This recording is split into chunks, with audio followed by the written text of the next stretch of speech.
چې د ټولو نه مخکې په هغه کسانو باندې اف آی آر پکار دی کمو کسانو چې په ده پسې بدې ردې ویلې او دا یې ټارګېټ کړی الله و انا الیه راجعون. ټول دعا وکئ چې الله پاک شیخ ادریس صاحب له او څونه مسلمانان چې په حق رسېده دي الله پاک دې وله جنتونه نصیب کړي. خو تاسې یقین وکئ چې زه د شیخ ادریس صاحب په ارمان باندې پاتې شوم.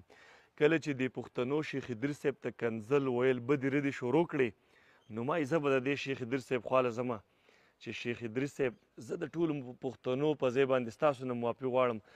دی مونږ ته بدې ردې وایي کنځل ویل کوي خو تاسو وله جواب مه ورکوئ. زه وله ولې جواب نه ورکوم؟ ځکه چې زما رشته د الله پاک سره ده. اوس که زه یو ښه انسان یم او که بد انسان یم هغه الله ته پته ده. شیخ ادریس صاحب چېرته لاړو؟ قبر ته لاړو، شهید کړی شو. صحیح ده. خو زه دا ویمه چې د ټولو نه مخکې په هغه کسانو باندې اف آی آر پکار دی کمو کسانو چې په ده پسې بدې ردې ویلې او دا یې ټارګېټ کړی چې د دې نه تپوس وکړی شي کیدای شي د دې پکې لاس وي نو ټول ورته دعاګانې وکئ.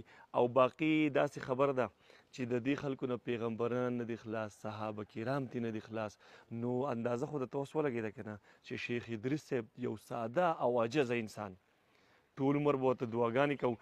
او دا ملایان صاحبان چې دا علیمان صاحبان چې دي دا که نه وی نو تاسو به لکه د مردار په دې قبر کې پراته وي تاسو له به جنازه چا کوله، تاسو له به نکاح چا تړو.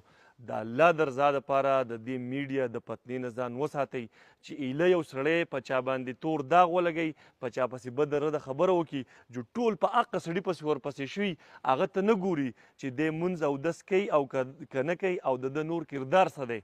خو بس ټول په هغه پسې رواني او هغه ښه سړی چې دی که نه نو هغه ټارګېټ کي. او نن سبا خو تاسو ته پته ده چې یو انسان هم د حق سره نه ودرېږي، هر سړی بې لارې دی. خو الله پاک دې زموږ په حال ورحمېږي. او یو ځل بیا دا دعا کومه چې الله پاک دې ټول مسلمانان وبخي کم چې په حق رسېدلي دي. آمین ثم آمین.